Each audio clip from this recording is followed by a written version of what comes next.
ఓం శ్రీ సాయిరామ్ అండి. Welcome to Sri Sainatha kitchens.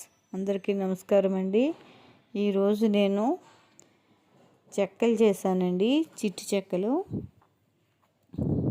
చాలా బాగా వచ్చాయండి. చూడండి, ఒకటి తీసి చూపిస్తాను. గుల్లగా వచ్చాయండి, బాగా పొంగాయి కూడాను. చూడండి, ఇలా విరిగితే చాలా విరిగిపోతున్నాయి. ఎంత బాగా వచ్చాయో, చాలా బాగా వచ్చాయి. ఈ రెసిపీ మీకు కూడా నచ్చినట్టయితే మీరు కూడా తయారు చేసుకోండి ఇంట్లో. ఈ రెసిపీ మీతో షేర్ చేసుకుంటానండి. ఇంకా రెసిపీలోకి వెళ్ళిపోదాం. ఈ రెసిపీ కోసమని నేను 1 కప్పు వరిపిండి తీసుకున్నానండి. ఈ కప్పుతో 1 కప్పు వరిపిండి తీసుకున్నాను. అలాగే నువ్వుల పప్పు,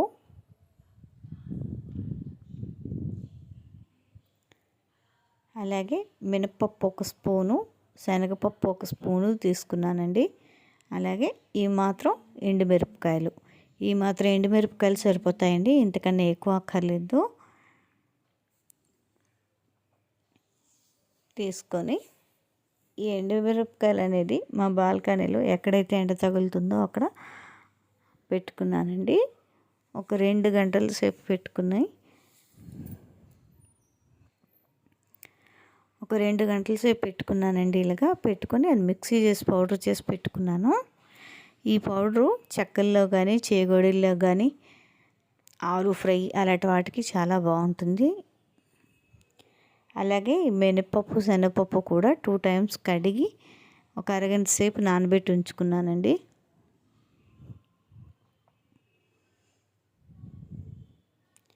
ఎందుకంటే చెక్కలు ప్రెస్ చేసినప్పుడు ఈ పప్పులు గట్టిగా తగులుతాయి కదండి, అందుకు. అలాగే అమూల్ వారిది ఒక బటర్ తీసుకుని అది వెచ్చబెట్టి పక్కన పెట్టుకున్నాను. నేను ఇక్కడ 1 కప్పు పిండికి 1 కప్పు వాటర్ వేసి బాయిల్ చేసుకున్నానండి. ఈ పిండి ఒక బౌల్లో వేసుకొని అందులో ఇందాక నానబెట్టుకున్న శనగపప్పు, మినపప్పు, అలాగే నువ్వుల పప్పు చారడ్ సరిపోతుందండి, ఎక్కువ అక్కర్లేదు. అంటే తక్కువ క్వాంటిటీ కదండి, అందుకేను. ఇందాకలా మిక్సీ చేసి పెట్టుకున్న కారం అండి అది, సాల్ట్, వెన్న,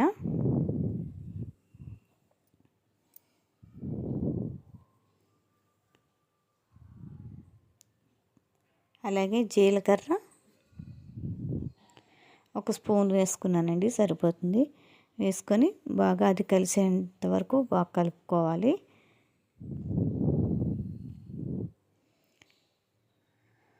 చూసారా, ఇలా ఉండలు లేకుండా కలుపుకోవాలి. తర్వాత ఈ వాటర్ వేసుకొని చపాతీ పిండిలా కలుపుకోవాలండి.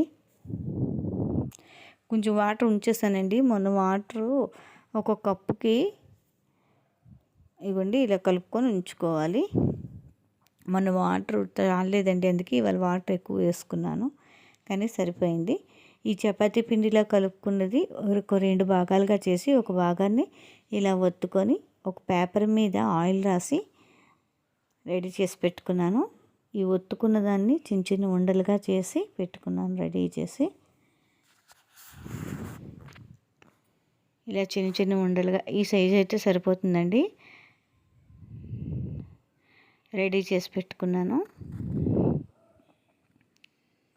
ఆల్రెడీ ఒక వాయి రెడీ చేసి ఆల్రెడీ పెట్టుకున్నానండి, అవి వేగుతున్నాయి.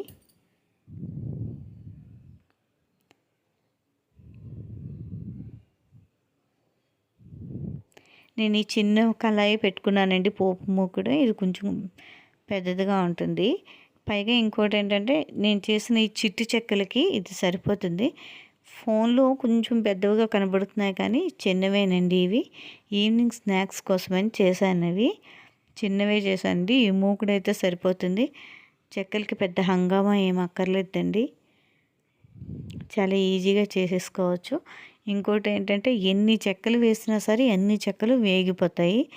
ఒకటి పచ్చిగా ఉండిపోవడం, ఒకటికొకటి అంటుకుపోవడం అలాగే ఉండదండి, చక్కగా వేగిపోతాయి. ఎన్ని వేసినా సరేను, చిన్న మూకుడు పెట్టుకున్నా చాలు వేగిపోతాయి. నేను ఈవినింగ్ స్నాక్స్ కోసమని 1 కప్పే కదండి చేశాను, అందుకని ఈ మూకుడు పెట్టుకున్నాను. చూసారా ఎన్ని చెక్కలు వేసినా అన్ని చెక్కలు కూడా చక్కగా వేగిపోతాయండి. అందుకని చూసారా ఎంత బాగా వేగావో, పొంగుతాయి కూడాను. వెన్న వేసాను కదండి, అందుకే పొంగి గుల్లగా. ఫైనల్లీ రెసిపీ అయితే ఇలా వచ్చాయండి, చాలా బాగా వచ్చాయి. ఈ రెసిపీ చాలా ఈజీ, మన ఇంట్లో వంటింట్లో ఉన్న వస్తువులతో చాలా ఈజీగా చేసుకోవచ్చు. మీకు కూడా నచ్చినట్టయితే మీ ఇంట్లో మీరు కూడా తయారు చేసుకోండి.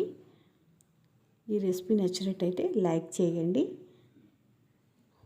థ్యాంక్ యూ ఫర్ వాచింగ్ అండి. Om Sri Sairam. Thank you so much అండి.